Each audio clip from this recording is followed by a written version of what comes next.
सबसे पहले आप सभी उपस्थित जितने भी हमारे मीडिया कर्मी हैं, आप जैसे लोग उपस्थित हुए हैं और भारतीय लोक हित पार्टी के प्रेस वार्ता में उपस्थित हुए हैं, वह इस प्राकृतिक जो स्थिति वर्तमान की जो जहाँ बैठे हुए हैं प्रकृति के गोद में हैं वहाँ उपस्थित हुए, इसके लिए बहुत बहुत धन्यवाद। किन मुद्दों के लेकर प्रेस कॉन्फ्रेंस आप कर रहे हैं सर? प्रेस कॉन्फ्रेंस का तो वर्तमान में चुनाव है। जब किसी पार्टी की स्थापना होती है नई पार्टी, तो उसका मकसद है कि जितनी पार्टी पहले से बनी हुई है उसके प्रति उसका असंतोष होता है। इस वजह से नई पार्टी, कोई भी नई पार्टी जब भी बनेगी तो पिछली पार्टी के असंतोष के कारण बनता है।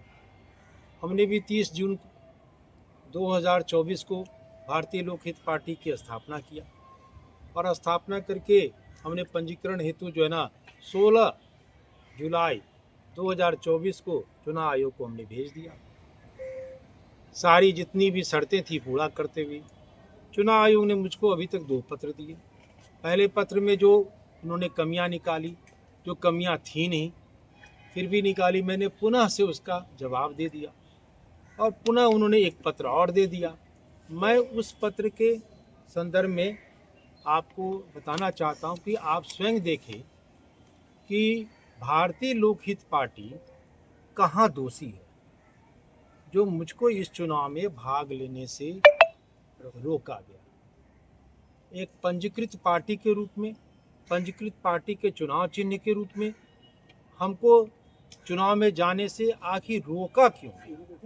ये तो मैं इसलिए मानता हूँ रोका गया क्योंकि सारी प्रक्रियाओं को पूरा करके भी आपको नहीं मिलता। दूसरी बात ये है कि लोकतंत्र, प्रजातंत्र जो है ना, जो महापर्व है, ये भारत का अद्भुत चीज़ है, क्योंकि विश्व का पहला गणतंत्र यह वैशाली हमारे बिहार से में था और उस बिहार में चुनाव हो रहा है। लोकतंत्र की रीढ़ की हड्डी है पार्टियां, विभिन्न विचार के लोग उतरते हैं और अपनी बातों को जनता के समक्ष रखते हैं और फिर जनता जिसको चाहती है उसको वोट देती है, जिसके पक्ष में चाहती है। वही काम मैं भी किया हूँ, लेकिन मुझको रोका गया। मैं वो चिट्ठी पहले दिखाता हूँ और आप देखें अंतिम चिट्ठी, पहले की 2 चिट्ठियाँ।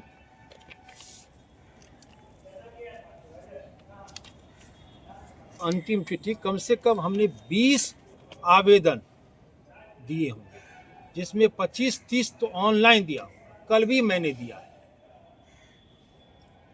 कोई जवाब नहीं। चुनाव आयोग एक ऐसा दफ्तर है कि अगर आप वहां जाते हैं मिलने के लिए, जहां पीआरओ बैठता है, वहां के बाद भीतर आपको जाने की इजाज़त नहीं है। सिर्फ कुछ चुनिंदे पार्टी हैं वही जा सकते हैं, जिसके लिए चुनाव आयोग के सारे अधिकारी स्वागत के लिए भी आते हैं। लेकिन भारत के हम हैं, भारत का नागरिक हैं, हमें भी वो अधिकार प्राप्त है जो किसी भी पार्टी को है।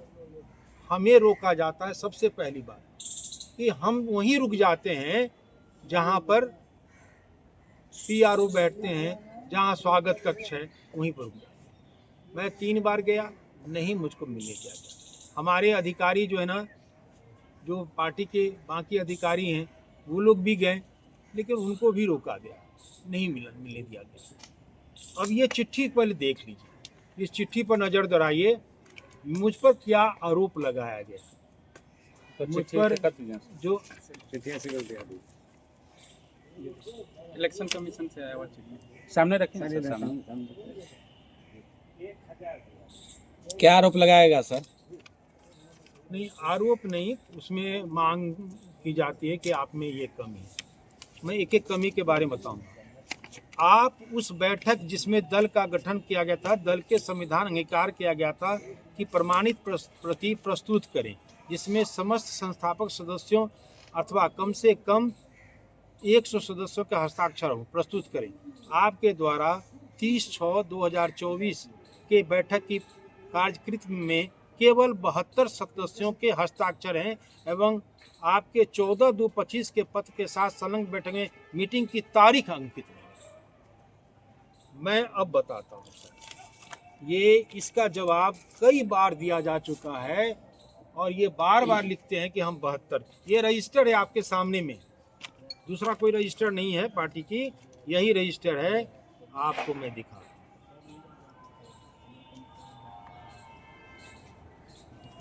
ये हमारा इस पर भी देखिए, ये जो है पार्टी का प्रथम अधिवेशन जिसमें संविधान को स्वीकृत किया गया, पार्टी गठित की गई, ये है इसका रजिस्टर का। दूसरा ये पन्ना नहीं है। यहाँ से हम शुरू करते हैं, फिर हम इसमें आते हैं, यहाँ से आते हुए 42 आते हैं, यहाँ से आते हैं 73 72 पर आ जाते हैं। 72 में क्या हुआ उसके बाद कि यहाँ मोहर पहले से मार दिया गया था, जिसके वजह से अब 73 74 76 77 तक जो है ना वो लिखने की जगह नहीं थी। हमने दूसरे पेज पर जो है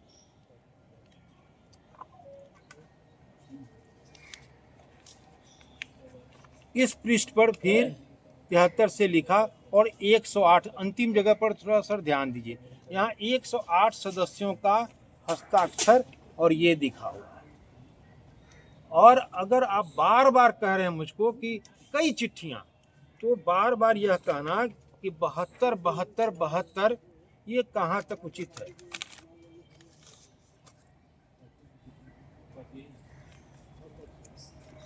ये देखा जाए, जवाब हमने दे दिया, फिर से जब आया तो हमने उसका जवाब विधिवत दे दिया, और फिर उसके बाद एफिडेविट कर शपथ पत्र भी हमने उसको दाखिल कर दिया कि मैंने जो भी जो है दिया है वो सही है। फिर उस ये करके हमने भेज दिया कि मैं इसका पहले भी जवाब दे चुका हूँ और पुनः जवाब दे रहा हूँ। एक ही चीज़ 3-3 बार 4-4 बार मैं जवाब दिया हूँ, और रजिस्टर सार्वजनिक है, मैं आज इसलिए करना पड़ा कि चुनाव का बिगुल बज चुका है और हमको पंजीकृत नहीं किया। दूसरा है कि आप कहते हैं कि 14/2/25 के पत्र के साथ संलग्न बैठक में मीटिंग की तारीख अंकित नहीं है। आप ही बता रहे हैं कि 14/2/25 तारीख तो आप बता रहे हैं, तो फिर तारीख अंकित नहीं है कैसे हो जाता है? तो बड़ा आश्चर्य लगता है। अगर आपको नहीं लगता आश्चर्य तो देखिए, और यह चुनाव आयोग वह आयोग है जो भारत का भविष्य तय करता है, भारत के लोकतंत्र को बचाने का काम, जिम्मेवारी इसकी है। तो मैं किसी व्यक्ति विशेष पर नहीं आरोप लगा रहा हूं, मैं कह रहा हूं कि अगर चुनाव आयोग में इस प्रकार का पत्र का जवाब देने वाला और पत्र नहीं पढ़ने वाले लोग हैं तो भारत का कल्याण कैसे होगा? भारत का कल्याण लोकतंत्र में है, तो लोकतंत्र का एक व्यक्ति अगर चाहता है चुनाव लड़ना तो लड़ने की इजाजत नहीं दी जाएगी क्या? और मैं निर्दलीय क्यों लड़ूं?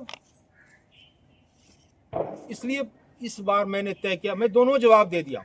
दो ही प्रश्न जिज्ञासा जाहिर किया गया कि आपने 72, तो रजिस्टर सामने में कर दिया। ये आज मैं थोड़े लिखा हूं, मेरे बस की चीज है। लेटर कब मिला था सर? ये लेटर मिला है आपको 6 जून 2025 को। नहीं लगने का? नहीं, पंजीकृत नहीं हुआ। पंजीकृत नहीं हुआ। कहा कि ये दो कमी है, त्रुटि को बताया गया।